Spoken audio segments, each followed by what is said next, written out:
Stepdad moved his entitled daughter into my new house, changed locks. When I called cops despite mom's trauma, she disowned me for her new family. Hi, guys. So I, 32F, recently bought a house of my own. I invited all my family and friends over for a housewarming party a couple of days ago. I invited my parents as well, but I made sure to mention that only they were invited, so my mother wouldn't bring her new family along.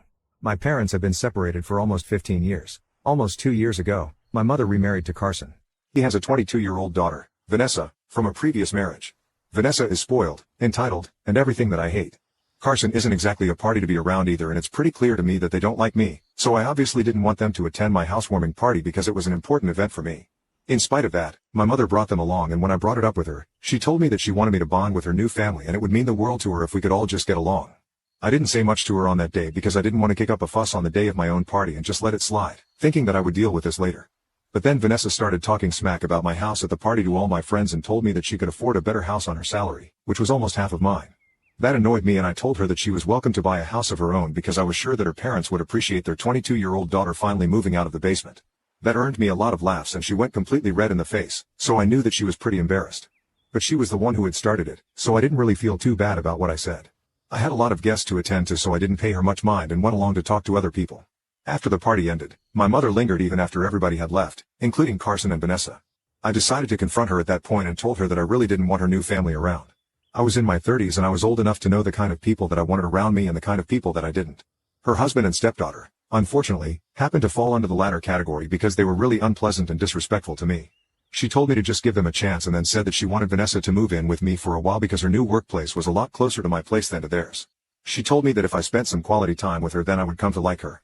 But I shot that idea down almost instantly because I could hardly even tolerate her for one evening. I couldn't even imagine the mental strength that it would take for me to tolerate her for an entire day or even more. She was bratty and had no manners at all, so I obviously didn't want her around. And especially not in my home, which was supposed to be my safe space.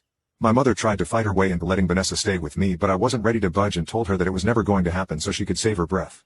So she left in a huff, and I didn't even bother to talk to her afterwards because there was just no way that I was giving in to her ridiculous demands. Then yesterday, something even more crazy happened. I received a notification from the alarm company which said that my house had been broken into, and I immediately rushed back home from work, only to find that the locks had been changed and I couldn't even get in. I could hear people on the inside and was about to call the cops when my stepfather, Carson, opened the door and told me that I needed to stay out because that was my punishment apparently. I was lost and I asked him what exactly was I being punished for, so he told me that he wasn't going to refresh my memory for me and I had to think of it myself. He'd had the audacity to give me a hint and reminded me of the instance that I had this respected Vanessa in my own home at the party the other day. And now, he said that they were taking over my house because I'd already had the chance to agree to do it nicely, but I had refused and sent my mother home crying and all upset because of the way I behaved with her. Carson told me that he decided that I needed to be taken down a peg or two and he was going to make sure that it happened. I laughed in his face and told him that I was going to call the police and make sure that he was thrown out, along with his daughter. Because they had absolutely no business taking over my house as if it was some stupid game. Then things got even more frustrating and he told me that he knew I wasn't going to do anything of the sort because then, my mother would be really upset with me and would never speak to me again. Because I knew the kind of experience she'd had with cops and she didn't really like them. My mother had a really bad history with police and she even hated the thought of having them even if there was a crime that was being committed. So she really would never forgive me if I involved the cops in this. And I was acutely aware of it. He even said to me that Vanessa apparently deserved to live in this house more than I did, then left me on the porch and slammed the door shut in my face. I realized then that there was really nothing I could do, except to call the police and hope for the best because clearly, Carson and Vanessa weren't. You can now check if there is a part 2 by pressing share and more.